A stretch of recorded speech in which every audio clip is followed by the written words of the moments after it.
दिक्पुर news में आपका एक बार फिर स्वागत। मुंबई में बीएमसी इलेक्शंस होने वाले हैं। डेट अभी भी एक मिस्ट्री है। हम लोग ने इस बार ये सोचा है कि दिक्पुर न्यूज़ जो है वो पूरे बीएमसी इलेक्शन बॉम्बे और महाराष्ट्र में कवर करेगा।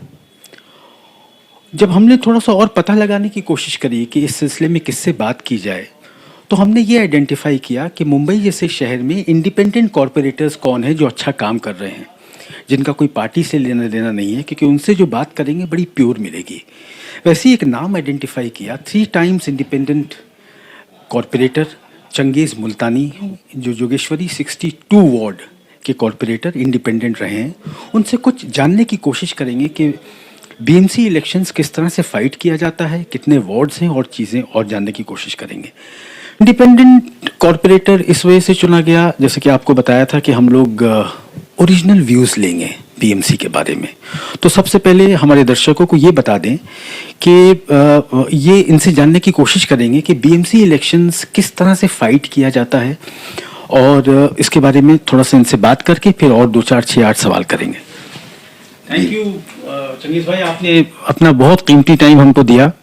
ये बताइए, हमारे दर्शक जानना चाहते हैं, बीएमसी नाम बड़ा पॉपुलर है और हर आदमी डरता भी है कहीं ना कहीं, जो भी रेसिडेंट्स हैं या क्या है। ये इलेक्शंस किस तरह से फाइट किए जाते हैं, जैसे एमएलएज वगैरह के होते हैं क्या, इसमें क्या होता है, व्हाट इज द मेन? ये इलाके का जैसा वार्ड वाइज होते हैं, जो 227 वार्ड है पूरे मुंबई के। अब शायद 236 भी हो सकते हैं या वापस कंटिन्यू 227 होंगे। तो इलाके के होते हैं। इसमें कैसा होता है कि पार्टी की अहमियत नहीं होती, जो कैंडिडेट खड़ा होता है वो लोगों का काम करता है नहीं करता है, जब एक फ़ोन के ऊपर अवेलेबल रहे, उसकी अहमियत ज़्यादा होती है। अच्छा अच्छा, देखिए BMC is I think Asia की one of the most richest municipal body है। इसके पीछे रीज़न जो है वो जो आपका जीएसटी आता है, जो आपका प्रॉपर्टी टैक्स आता है, जो आपके डेवलपर्स का जो एफएसआईज वगैरह जो आते हैं, जो आपकी सीवेज का जो आपकी रिसीट होती है, ये सारा जो पैसा आता है ना, that is gone to the BMC. So 65 to 70% of the revenue जो यहाँ से आता है, that is fundamentally one of the most important reason why it is suppose to be and और it is one of the richest municipal bodies of Maharashtra. इस बार election का क्या वातावरण है सर? हम लोग ऐसे जर्नलिस्ट परेशान हो गए, डेट पे डेट कब हो रहे हैं इलेक्शंस, कब नहीं हो रहे हैं, क्या आपकी राय? अभी सुनने में आया था कि नवंबर मिड में इलेक्शंस होने वाले हैं बीएमसी के, फिर वो और पोस्टपोन हो गए, इनडेफिनेट हो गए। ये सब कौन डिसाइड करता है सर? ये स्टेट गवर्नमेंट डिसाइड करती है। अभी पिछले फरवरी में होना चाहिए था, 2022 के फरवरी में हो जाना चाहिए था इलेक्शन, लेकिन आगे हो गया। अभी शायद अगले साल हो, 2023 में होने के चांसेस है। सर ये मेरे हिसाब से, अगर मैं गलत हूं तो मुझे करेक्ट कीजिए, ये जो बीएमसी के इलेक्शंस जो कंडक्ट करते हैं वो बीएमसी कमिश्नर होता है, ही इज एन आईएएस, वो इलेक्शंस कंडक्ट करते हैं।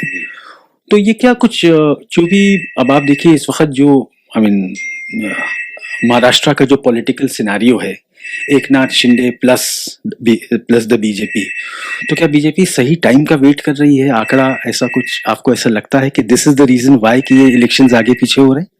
बिल्कुल, शिंदे साहब को स्टेबल करने के चक्कर में सब डिले हो रहा है। तो हर आम आदमी को बता सकता है आपको कि इलेक्शन कब होने थे, कब हो रहे। तो जो अभी तीसरी एक पार्टी निकली है, शिंदे सरकार जिसको बोलते हैं, उनको स्टेबल करने का सब चक्कर चल रहा है। जैसे वो स्टेबल हो जाएंगे तो इलेक्शन तुरंत हो जाएंगे।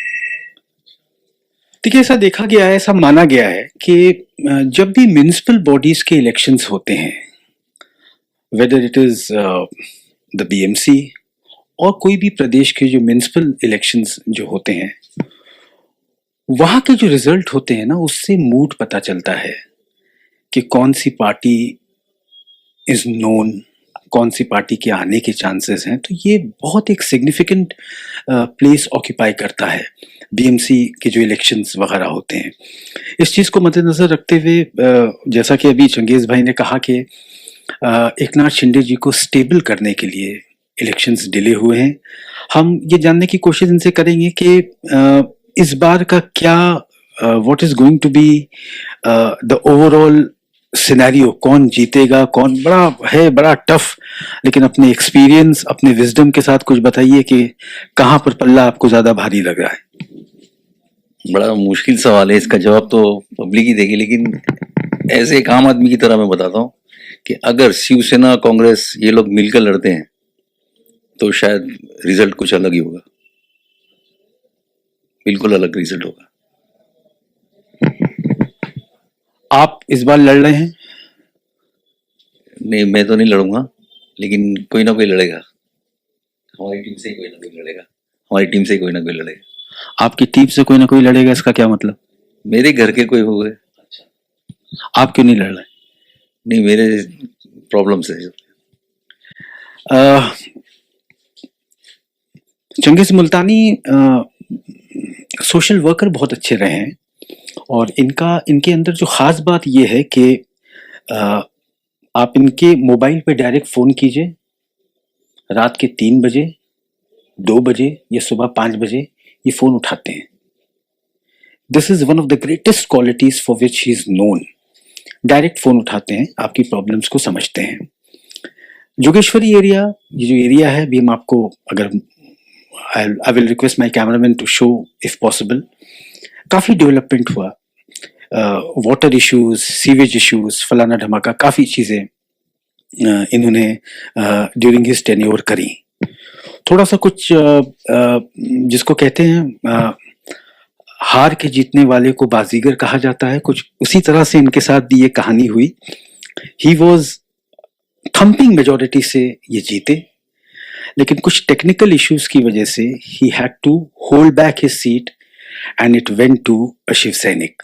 उसके बारे में थोड़ा सा बताइए। वो ह्यूमिलिएशन में फील कर सकता हूँ कि जब इंसान एक इतना अच्छा काम कर रहा हो और उसके बीच में इस तरह का अगर कोई एरर आ जाए और वो बैक एंट्री ले लेता है तो बड़ा फ्रस्ट्रेटिंग होता है, आपके लिए ही नहीं बल्कि जो लोग जो आपसे मोहब्बत करते हैं और आपको सपोर्ट करते हैं।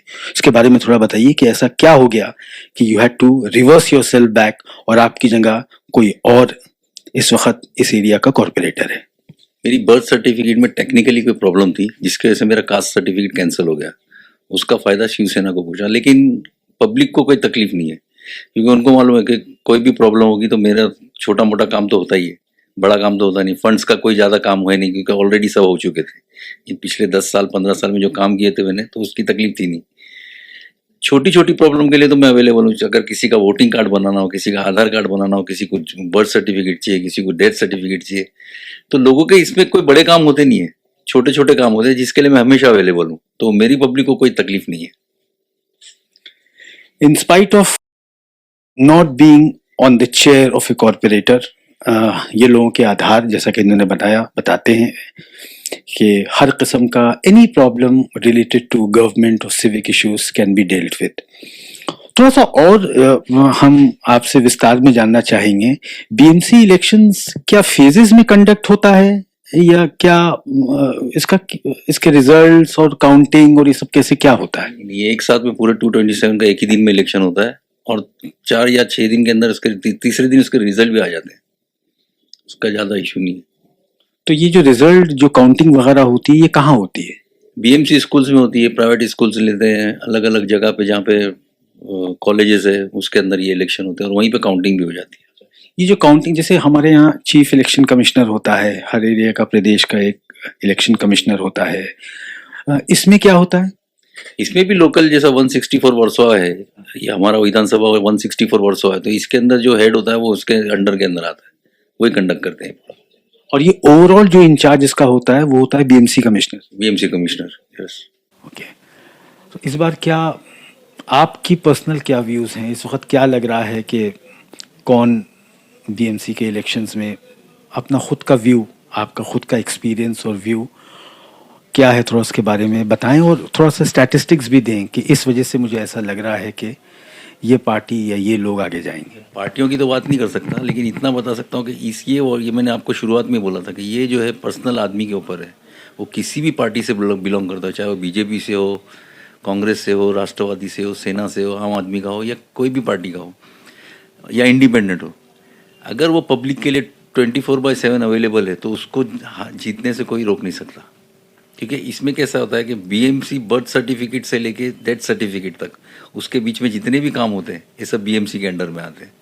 और जो शख्स, लोगों की प्रॉब्लम क्या होती है, गटर भर गई, पानी नहीं आ रहा है, रोड ख़राब है, लाइट नहीं आ रही है, तो छोटी छोटी प्रॉब्लम है, कोई बड़ी प्रॉब्लम किसी की नहीं होती है। तो ये छोटी छोटी प्रॉब्लम बस नीयत काम करने की होनी चाहिए। अगर आप अपनी ड्यूटी परफॉर्म करोगे तो आपको जो जीतने से कोई नहीं रोक सकता है, चाहे आप इंडिपेंडेंट खड़े रहो या कोई भी पार्टी से खड़े रहो।